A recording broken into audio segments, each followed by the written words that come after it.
A warm welcome, ladies and gentlemen, here as we get into things for day number 2 of the week here at Phase 3 of PEL.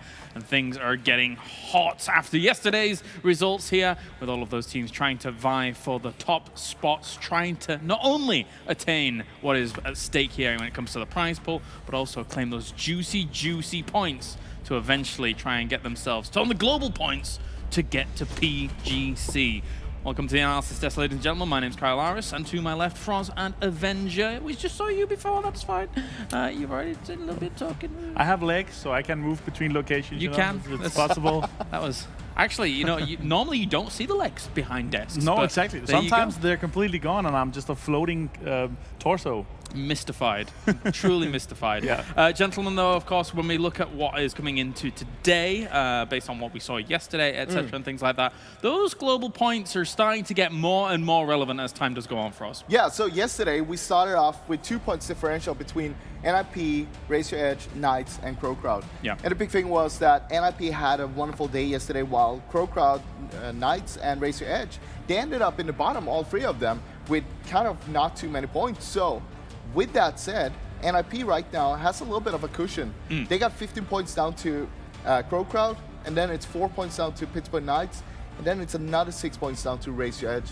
And we're talking about, it was 2 points between all of these teams. And once we take a look at the overall standings here for Phase 3 so far, Avenger, I do want to just kind of move away from this as a whole, and obviously we're seeing the kind of moves that have happened so far. Can you explain to the people out there, Avenger, who may not be fully understanding of what is going on with those global points, how many global points they've attained from phase to phase, and then what it means going forward? So the teams that played in Phase 2, they will keep 30%, or we will take 30% of their points that they managed to get in Phase 2, 30% of those points, and put it into a box. And then here from Phase 3, 70% of the points that they will get here from this phase, we'll put it into the same box, and we're gonna kind of put those 2 points together, and then they will have 3 points in total. The top 5 earners. Correct. Aside from the first place from PEL Phase 3, also will correct. go to PGC. Yes, and our winning team from Phase 3 as well, of course. That's what I said. Exactly. Just wanted to make another strong point. Which right now could potentially be TSM up towards the top. It could look like TSM. And currently TSM, with a little over halfway through so far, they have actually gained more points this phase than they did in last phase. Wow. It's very impressive with many games to go still. Yeah, I mean, we're just more or less just past the halfway mark.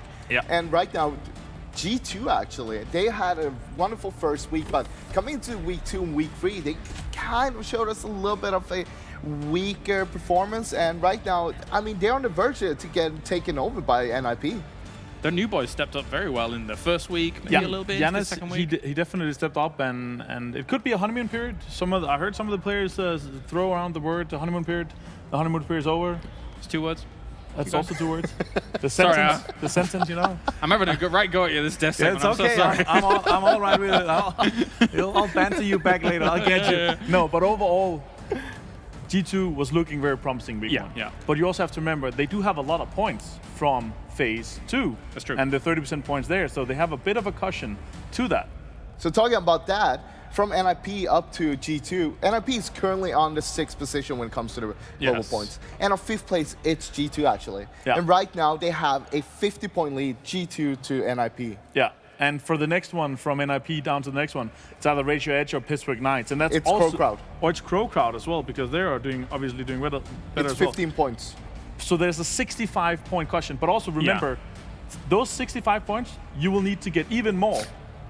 You need to get even more from that, you know, because we have 65 points. It's 65 points to the global, but it's only 70% points from Phase 3 that we gain. So you'll have to get 130% more points than the 65. Absolutely. So we're talking 80+ points, which is a massive difference. Yeah. When we're talking in the top. And for the whole of Phase 3, we are going to be checking in on that throughout the phase, of course, to make sure that you guys are fully up to date with who is going to be going to PGC. Very, very important. We're going to be going to Miramar to start things off, gentlemen. Final thoughts before we really kind of dive into it once again. We're here for the games. Yesterday we saw FaZe Clan and the Reciprocity take some huge wins on Miramar. Hopefully today we'll see them do the same thing. I want to see FaZe Clan taking the #1 spot again, but also Reciprocity working their way from 8th place and upwards. We saw some promising tendencies from ENCE yesterday. I want to see that continue. All right, well, thank you very much, gentlemen. Time to head to the desert here, as it is game number 51. We are heading over to Sims and Demon for all of the PUBG action. Thank you very much, guys. Yes, here we go. We're back on the deserts, Miramar.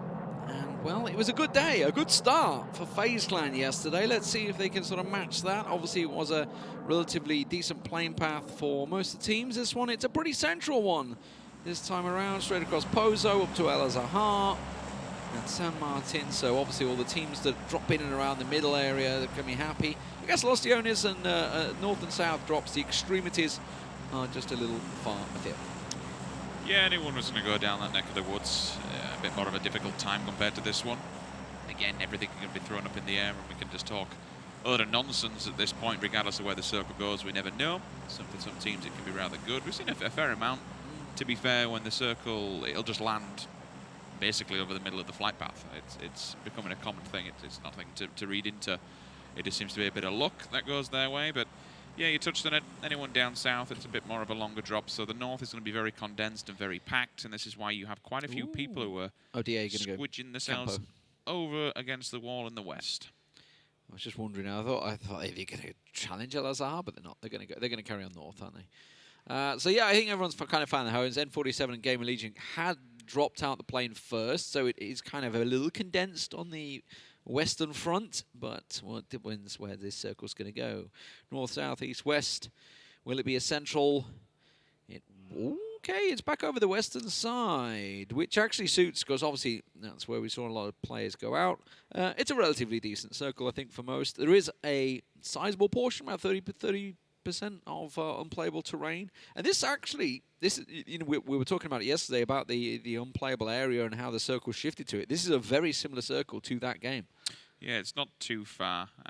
You're looking around your central points at the moment, kind of where FaZe Clan are. All roads seem to meet in the middle. You have the crossroads just above Monte Nuevo. It's definitely a strong point of where we see these circles shifting, and it kind of comes down to how the mountains that are above it and to the basically in the west of it, and also actually below it, will kind of funnel it down and channel it in certain areas. And we touched on it ever so briefly yesterday, how mountains in this are kind of funneling circles and dictating where they go. Teams can't 110% predict where things will happen, and that's the whole point of it. You still got to edge your bets and put yourself in a better position to accept those times where you're going to have to go on long rotates, potentially outside of the wide, through the blue, and find a better avenue of approach. At the moment, FaZe Clan, I would say they're in the strongest position. From Monte Nuevo, they can get fully geared up. It's a home location for them, and they basically can take the pick of wherever they want on this map. And Fuzz is nearby to one of the strong compounds. I know, I wonder, obviously, because the central point for this is kind of really just south of Pozo. Well, it's that awkward hill sort of ravine. Not really a ravine. It's not deep enough to be a ravine. Just a little ditchy run. But there's that hill area where we've seen multiple teams sort of stacking up on before and having nightmare issues. Now, there is a bunch of compounds in and around those little hills, and obviously there's that one just off of the fields. We've seen it finishing around there, so teams are going to start looking and sort of gambling. Do we try and fight for this position and maybe think this could be where it finishes up? Obviously, central point is as best you can get. I would expect to see the likes of DA, Raise Your Edge, 7 are sort of coming in, all going north side, whereas we'll probably see Reciprocity take a big deep south swing, even though they're at Minas Generales. Which we kind of see from ENCE as well, don't we? Yeah. And I think that speaks a bigger picture of tendencies we're seeing from teams now, and also something that you touched on with Team Liquid and other teams on Erangel, where they're starting to pick up these tendencies and picking up points on transition. It's not readable as such, but I'm liking the fact that we're seeing kind of mini encampments in tree lines and so on and so forth, where we can say, okay, well, usually you see a team do this, usually you see a team do that. And I think a few of them, I'll be honest really, I think a few are getting a little bit lackluster on it. We're seeing it more and more on Sanhok as well. That's obviously because that's where it's it works out best. Like, I think of 7 yesterday, camping out the bridge and stuff like that. Navi almost setting up an encampment for FaZe Clan yesterday, although it backfired on them. Who was it through the bush? I think it was 7 on an IP, wasn't it? Was it either this week or last week where we saw them shooting them through just below Pachinki?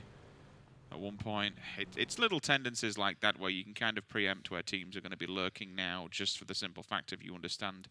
I wonder how greedy some of these might try and get. Obviously, we were talking about FaZe Clan being in the best position along with CrowCrowd, you know, and the Knights, technically. They're kind of all in that little corridor in and around the central point.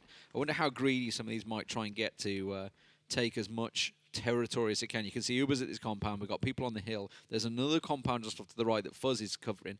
So FaZe are clearly trying to spread their markers as much as they can. CrowCrowd doing similar, covering off all the hills, sort of just south of Pozo. The Knights, they've committed. They've gone to that compound that's in the fields just outside of Pozo, which is, again, a territory we've seen it finish in many times. If teams get greedy in this, they should get punished. If you were a betting kind of man, you'd say, Northwest should be off outer boundaries. Yes, you will get a few circles that end along the road where 7, GamerLegion, M47 are kind of kicking it around. Yes, Na'Vi are going to have a good foothold on there because they'll be around the craters area. But again, generally speaking, you'd be looking towards the middle, somewhere a little bit further down south along the ridge lines, or maybe even to the west. If we get a hard shift, to the east. If you get this hard shift that comes all the way to the east, Power Grid is going to be looking exceptionally spicy. We had one yesterday. We know it likes to go pretty much in the middle, bopped around by all the hillsides. So this is why everyone's going to be extremely condensed. There'll be teams on the outskirts that may get lucky. If this does hard shift, the teams that take up residency in the middle will be the ones most punished because they won't be able to rotate. 7 getting caught out here by not expecting teams. You see they've just lost one in the kill feed, the first man to go down, Buster. They went and ran the gauntlet straight through GamerLegion N47, and they'd be thinking, what? Well, there should be no teams over here because obviously, you know, 7 are a team. They're dropping in around water treatment, sort of that spread, and they're thinking, oh, we've got around the north. Na'Vi are there. Okay, we've passed them by. It should be nice, clean territory on the west. Let's get ourselves a best place. And they've run into 2 teams that are just not expecting to be here. So just not really paying attention to when that plane originally went over and counted just how many people were dropping out the side there. Figuring out that they are piling out there, didn't have the knowledge. I mean, they should have expected it really with the plane path that somebody must be coming out there, some of those southern teams. We will get the slow rotator. I say slow, they'll probably still be out the blue because of where the circle is, but your long rotators down to the south, you'll have ENCE, you'll have Desperados. Look for them probably halfway through circle 2, maybe to catch a glimpse of one another should they be around that southern area. Anything can happen with this circle depending on where it bounces. DA up towards the northeast area. The problem is that G2 will be playing edge. Again, another thing we're starting to see from G2. It's not always on the edge exactly, but they do not go central compared to other teams. The problem for G2 is that they may get caught on rotation, or they may get basically denied and gate-kept by TSM. Well, Ranger Edge are going to be a little surprised if they keep on down Pozo. They should be okay. G2, a couple of shots from Gustav, that was all it is that's coming in. The tracer fire you can see coming from the left-hand side. They're going, this is quite an overzealous push for me because you have to remember that. They go for Pozo, yeah, how many teams are going to be already waiting for them? Yes, they will. I think it's only based off the fact they're getting shot. And they're just like, we need to get out of this, get in the ridge a bit. Unless they bail on it, just say, you know what, Pozo's a death trap, let's just take the whatever's. Yeah, that could be the play. NELLOZ and Yannis are already up there, so maybe they just go to Badlands really and hope for the best. And say if they continue on, they're going to run into NIP because NIP have took up establishment in the edges of El Pozo.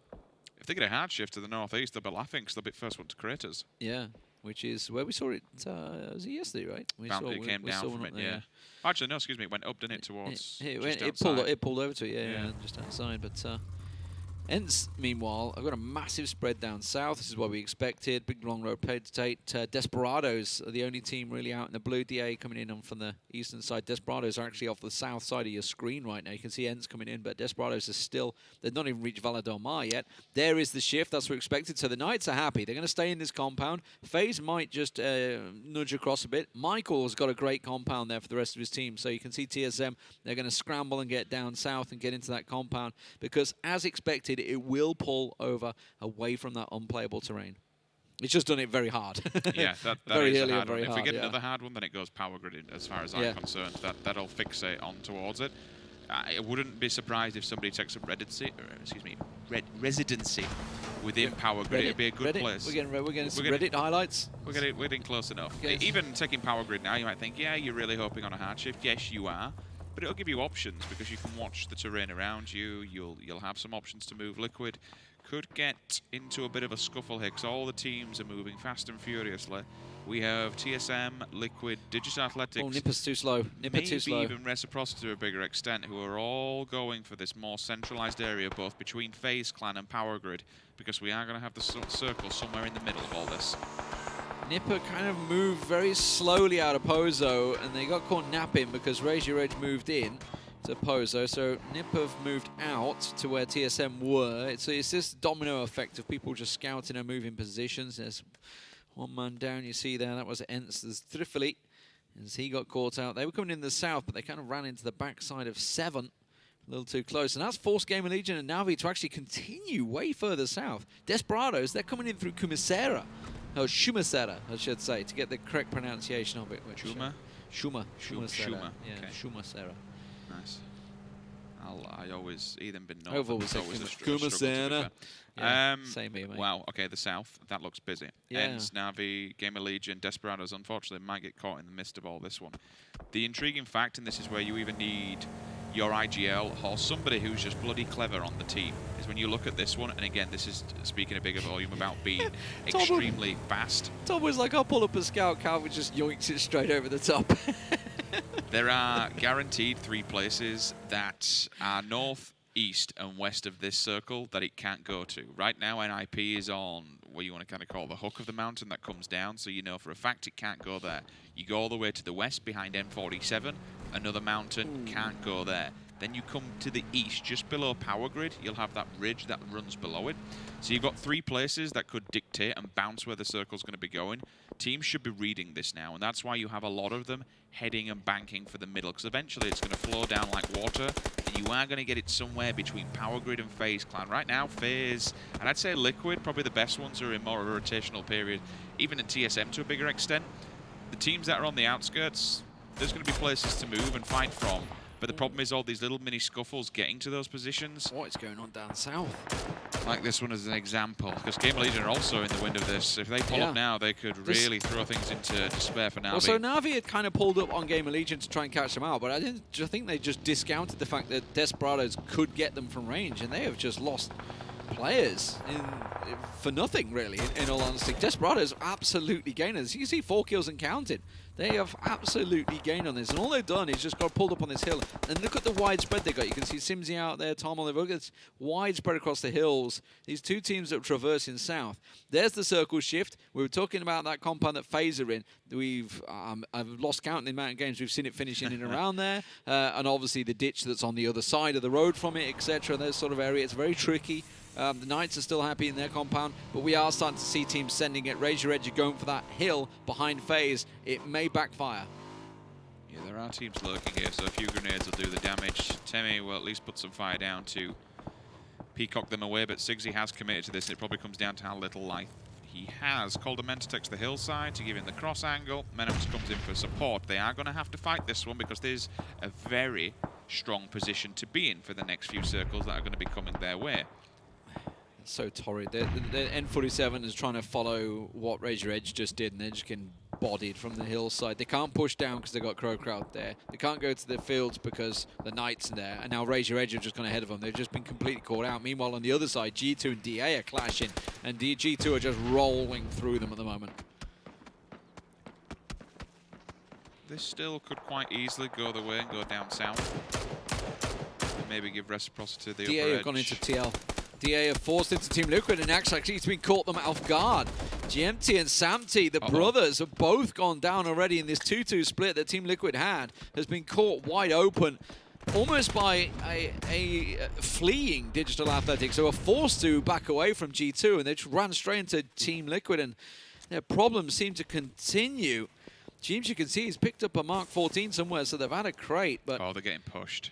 Chris is about to come over. Yeah, this is dangerous because G2 have to push into this because NIP's shooting in the back. So if they want to get some kind of cover, level cover, then they need to take this compound away. They will see Liquid fleeing the scene. Chris lays down the hammer. 1-2, potentially, thank you. Maybe. might even get clipped by that potentially. He can't get the res here. Oh my god, he just... Did you see that flick? Yeah, that's... just instas him. One bullet. I know he was only half health, but to hit that, that's a worlder of a shot. God. Liquid 16th place. That is a poor start for the boys in blue. Well, not what they had planned. Certainly what 17 had planned on the couch. He's going to be like, I'm not doing a count segment again because I didn't get a chance to talk my to my team and they didn't get ready for that. Oh, yes. Well, oh, well. Also, by the way, I should tell you, N47 won the scrim, so that's usually a curse that they're not going to have any chance of doing anything. The second place curse. Yeah. Right now, they're still being kind of held back. Around 47 in the distance, and that's going to be between CrowCrowd and the fight that was kicking off with Raise Your Edge. Anyone lose any players on those side? Doesn't look like it for now. NIP, kind of no man's land at the moment. They're not going to be forced to move with this circle. They've really. safely got across the road, though. From TSM had them on the hill. They were kind of on that hillside that TSM had, so they've managed to safely get across. But now this is the circle we were expecting. It's where we've seen it so many times in and around this northern edge of Monte Nuevo, where FaZe are, where DA are in the hills, and probably why DA pushed across. TSM have just got ahead of DA, and that's a problem for DA. Unless they were to go rather quickly and maybe deal with Gustav on his own singular, then it is a big problem. He is downhill, and he is a lone man band, so that was close. And if that hits the tree, it's just going to bounce straight into the rock. Yeah, Gustav, look at it, goes the other side of the tree. That calm actually might help rock grenades out. Yeah, Gustav's like, this is not a safe spot, boys. Let's get the hell out of here. They're going to be exposed from, what, Raise Your Edge, FaZe Clan, and the Knights to a bigger extent, potentially? They need to get deeper in the ditch, and that puts them exposed to DA. But the problem for DA is they've got FaZe shooting them on the hillside as soon as they try and look down the hill at TSM. So it's almost buying TSM cover. And the bigger problem, as a bigger extent, if you want to say it, is there's only one place for NIP to go, and that's this way. You can't run the road. FaZe Clan's going to hold all the cards in that scenario, so you'll have a big fight between several teams over on this eastern embankment. TSM, NIP, DA, G2 are getting involved. This is basically a prime territory. Whoever wins out this fight will be able to survive at least for another circle, and here comes the cleanup crew. N47 pushing in the back as well. Everybody's going pushing down, but this one on the hillside, G2 looked like they could net a whole lot of kills if that nade goes in. Sixma's already running, but he's running straight towards Braexco. He's got one round the side. Yannis finds the angle as well. There's the nade from NELLOZ, and there's nowhere to hide when G2 are flanking round to there. This is looking like a potential good game for G2. They've got to work their way down the hillside somehow. N47, 14th place. There you go. As I say, the scrim curse continues on. If you do well in scrims, it usually costs you. DESPERADO snuck into Monte Nuevo. They've come into the backside of 7, but this hill fight is starting to play out. And this is a big battle for position, because we should point out, obviously, where FaZe are is a great position, but there is a ditch on that road. So anyone that wins out in this fight has a strong potential to reach top 3. It's getting to that, though. What's the bigger problem? Because all the teams will come flooding this way.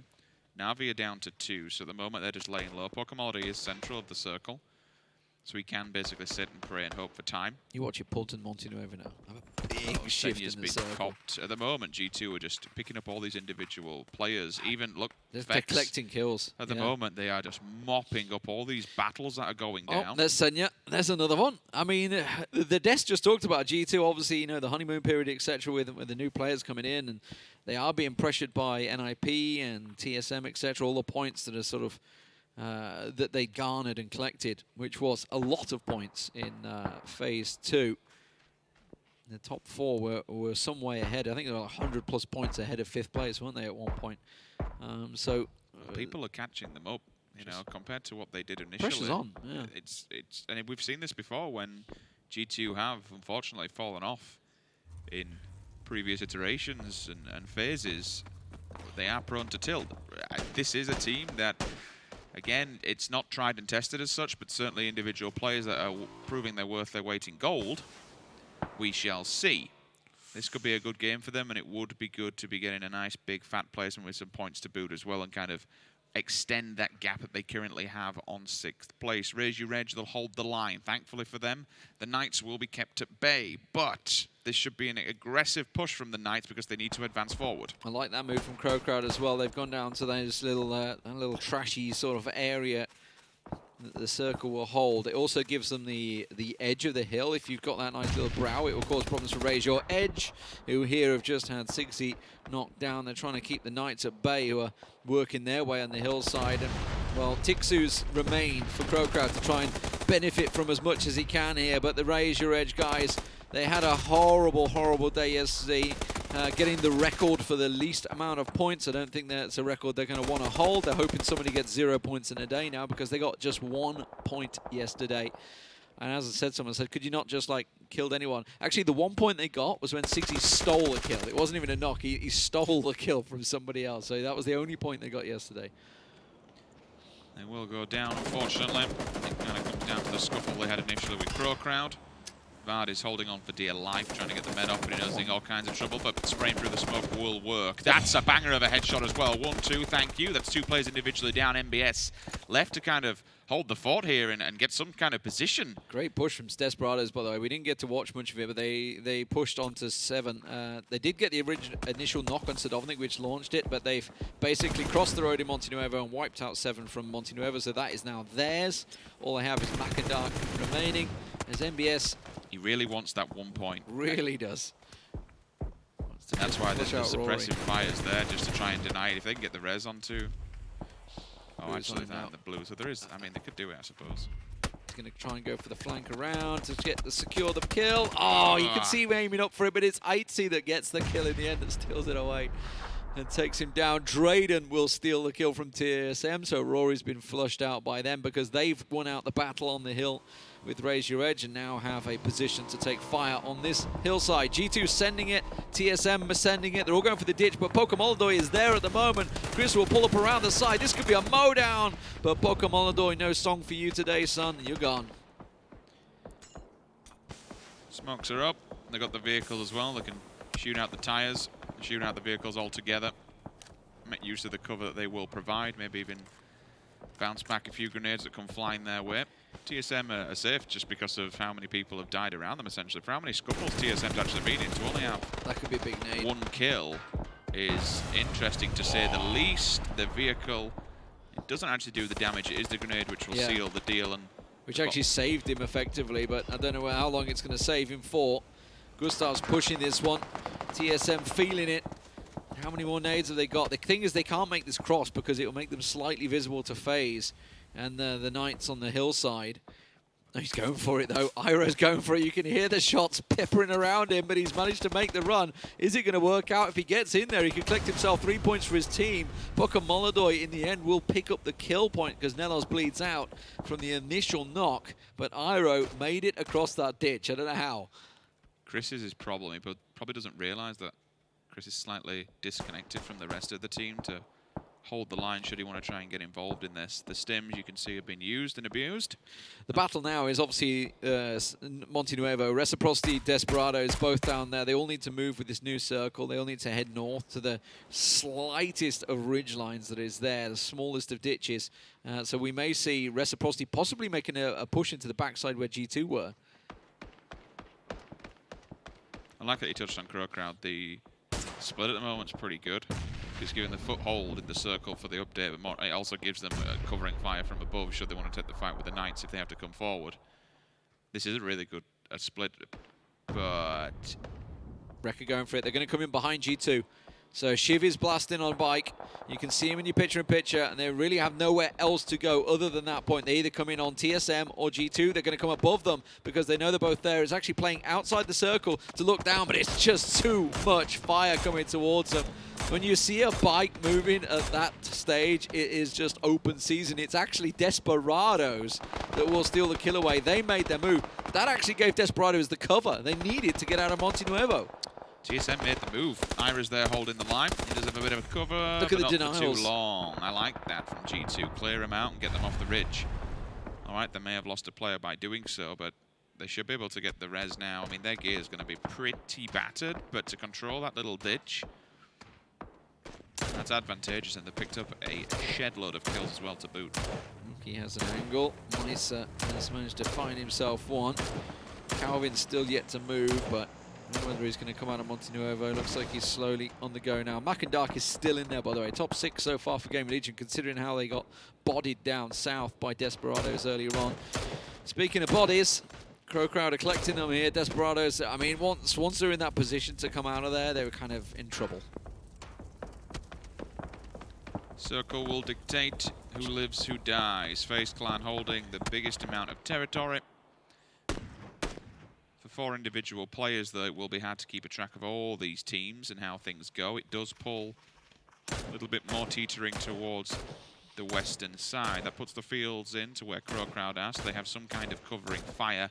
They have now everyone has to move down to them, and this is the advantageous thing of the split that they had, is that 2 of them can sit right until the very last moments on that hillside and keep them denied from line of sight onto FaZe, and maybe, just maybe, hold the Knights back, because the Knights will have to make the cross. They're going to be exposed, they're going to be open. Away. Realistically, if the Knights don't have a vehicle, where do they go? Once they come down from the hillside, FaZe is going to murder them from the windows. Well, you should think CrowCrowd should murder them as they work their way down as well. You can see, obviously, with the 2 in the shack, the hay bales, they have good cover from the Knights. It's the Knights that have got to make this open run. They're going to come around the full edge of the blue, where Wanted's going right now, as far down as they can. But as soon as they get to a certain point, it's all about smokes. Do they have enough util? Now, remember, they made the push on Raise Your Edge earlier on, so they would have used a lot of util for that point, but they may well loot it as much. Drayden has got close enough to get in towards that rock, but it's still not in the circle. It's waiting for the marksman to make a beautiful shot. That could have been it, unfortunately. I think G2 are just denying. Yeah, I think Chris is just going to stay there. I don't think he's going anywhere. Timmy should have gone down then. Yeah. They should have knocked him and put him down. Yeah.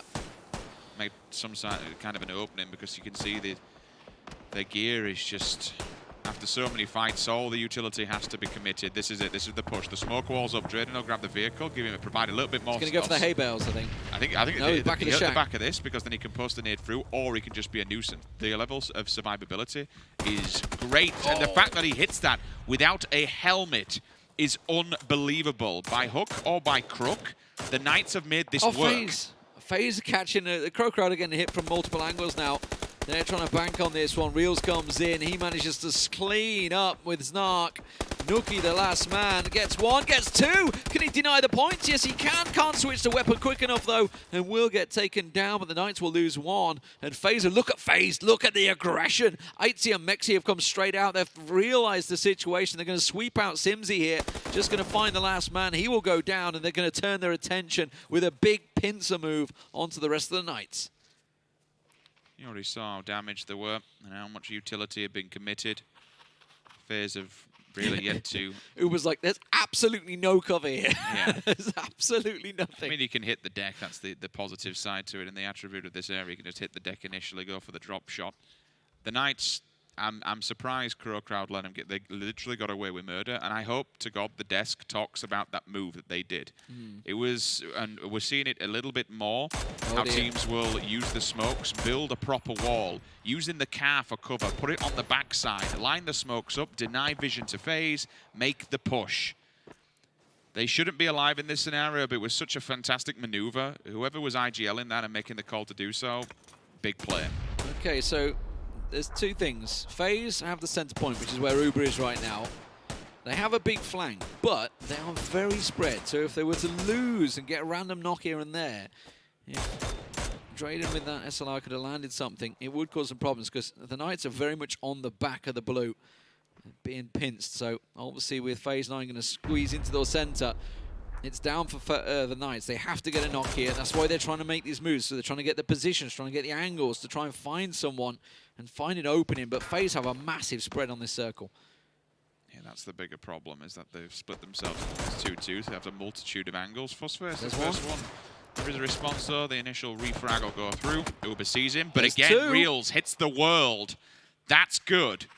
Now there's a chance. Now there's signs of life. Both are FaZe. All of the members are going for the res. There is nobody from FaZe watching this push. They still wanted. Reels is looking for an angle. He's trying to find something here. They're flashing it out. Drayden's actually going to get revived as well. So Wanted's back on that one. Aitzy's back on his feet. 5 for Aitzy so far. Doing really well. Reels is on the move, though. Trying to look around. He's desperately trying to find a position, to find anything. an angle, but instantly a hit comes straight in, down to 3 hit points. Has to heal himself up. 13 points is damn good, though. For the Knights, regardless of what happens here, you cannot be disappointed with this placement. Yeah, mxey, it's going to be, oh, Aitzy, well, just done all like done. that. Quick as you like. 10 kills, start things off. They won the first game yesterday, and they've done the same today. The circle obviously favoured them just north of Monte Nuevo. No two surprises, but you've still got to win them. And they managed to fight from their compound. As you say, the Knights, they came down from the power grid area, committed to that one compound, which we've seen the circle go many times, why they committed to it, but they had to fight from there. They had to fight up the hill, take down Raise Your Edge, fight CrowCrowd with a great push down the hill there. They got a lot of the third party across the road, with obviously with TSM and NIP and G2, everything that was going on down there. That's where all those kills came from. But it was FaZe Clan that will start off the day just as they did yesterday with a win. That is their 9th win. They are miles ahead of everyone else in terms of chicken dinners. They are dominating. Can they close in on their 13 victories they had in Phase 2? They get in there. Let's see what PEL's got. Thank you, Deman. Appreciate it. Heading over to FaZe Clan right now. They're laughing. They're looking proud of themselves. Guys, the mood in camp looks pretty positive right now. Fuzzface, how are the guys feeling? It's always nice. We always usually take the wrong side on this circle, so it's nice that we took the right one for once. Yeah, so that's 2 days in a row you get the first chicken dinner. Like, why are you starting off these days at such a good pace? I think it was because you said we only have Sundays, so we're like, no, we have all days. So. Yeah, I like that. You said yesterday that every day is Phase Day. The other thing that I'd like to mention is that you guys in those final moments look very composed when you're up against PK. How did you structure approaching it? I mean, at the end, it's always, we try to play pretty slow and just take the angles we have, and we knew we have the star on our side, so we just have to play it slow and wait for them to not cover, basically. At this point, guys, you've got 9 chicken dinners. That's a huge, huge number at this point in the competition. Aitzy, what do you think you guys have been doing so far that's giving you those fantastic results? We're getting some circles. Really, just circle luck or anything else? I mean, usually when we get to late game, we play really well, and we play all 4 together.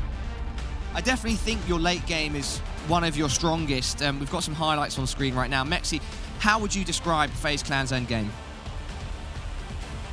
Confident. It definitely looks like in those final moments, confidence is key. You're not afraid of taking fights, but at the same time, you also are happy to wait things out and make smart decisions. Would you say that's correct? Yeah, we like to play together as 4. That's like our team always. Like 4 late games and we just play together, wait for them, play smart. We know when to push, we know when the third party, we know when to wait, and then we just do all that stuff and win games. Awesome. I'm going to go over to ubah for the final words because we don't speak too much. Hoping he's going to have a wealth of information right now. ubah, any final thoughts? Thank you. There we go. FaZe Clan, ladies and gentlemen.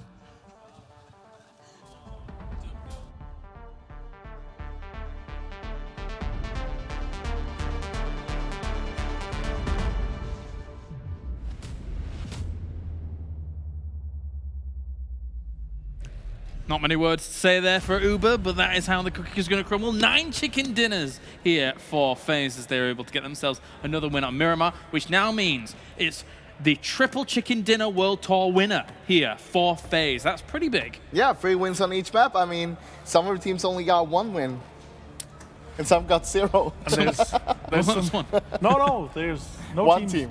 Yeah, I mean, and 47 obviously doesn't have a win yet on any map. But for them to take 9 this early on, I'm happy to see it.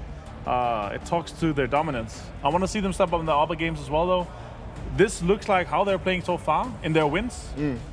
It looks like a Phase 2 winning team right there. Well, like what Fuzzface said there in the interview was that, hey, for once we took the right compound.